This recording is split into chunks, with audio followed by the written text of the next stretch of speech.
আজকে কি কি রান্না করি তোমাদেরকে দেখাবো। কই মাছগুলো আগে ভেজে নিতেছি।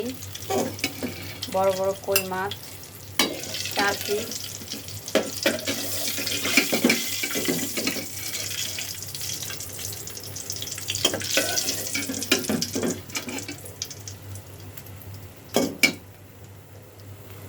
এখানে কই মাছটা ভেজে নিয়েছি, 4 পিস কই মাছ। বাটিতে পুরো সব মশলাগুলো আমি এখানে মাখায় রাখছি। মশলাগুলো দিয়ে দিলাম, মানে সব কিছু আছে। সেই সুন্দর সেন্ট বের হয়েছে।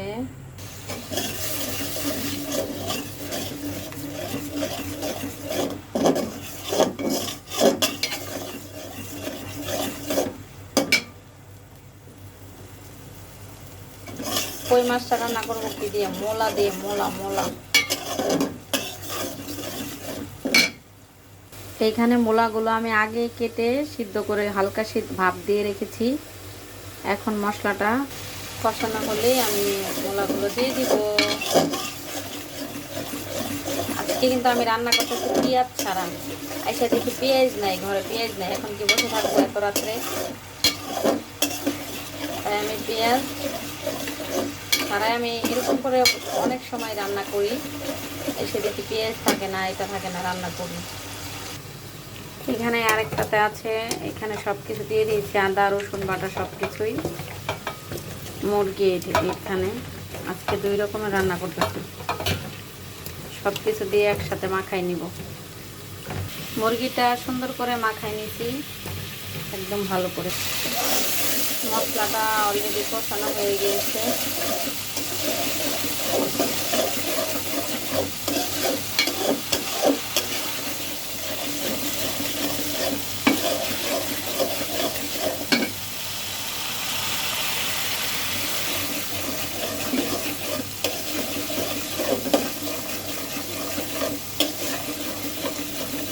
ভালো করে কষালে কি হবে? গন্ধ করবে না।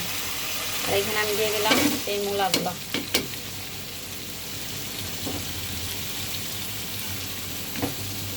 সবগুলো মূলা দিয়ে দিয়েছি।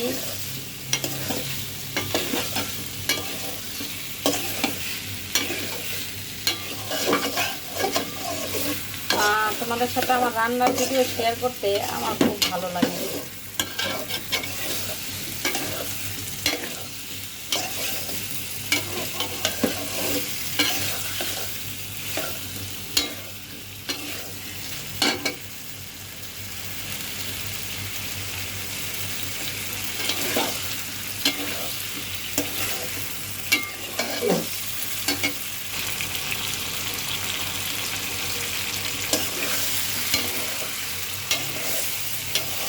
আমরা একটু মশলা বেশি খাইতে পছন্দ করি তরকারিতে।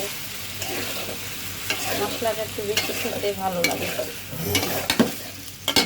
আরেক চুলায় আমি গরম পানি দিয়ে দিয়েছি। গরম পানি, একটু পানি দিয়ে দিলাম। হালকা একটু কষানোর জন্য অল্প পানি দিলাম। পেঁয়াজ ছাড়া তরকারি এরকম করে আমি অনেক সময় রান্না করি। পেঁয়াজ থাকে না ঘরে, অনেক সময় রান্না করি। তো এটা ভালো করে কষলে মাছটা দিয়ে দিব হালকা ঝোল দিয়ে। আরেক চুলায় আমি মুরগিটা বসাই দিলাম। মুরগিটা এটাও কিন্তু পেঁয়াজ ছাড়া একদম মাখায় টাখায় সুন্দর করে বসাই দিছি।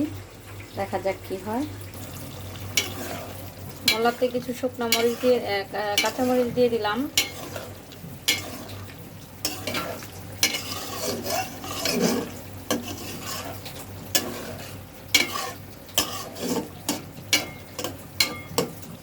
ভালো করে কষাইলে খেতে ভালো লাগবে। দেখি তো মোলাটা, না মোলা অলরেডি সিদ্ধ হয় নাই।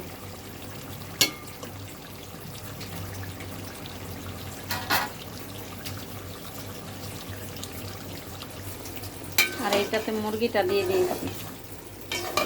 এখানে কালারটা একটু সাদা সাদা আসছে।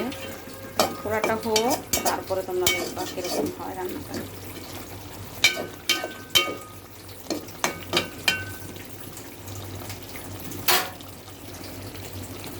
মুরগিটা কষাচ্ছি।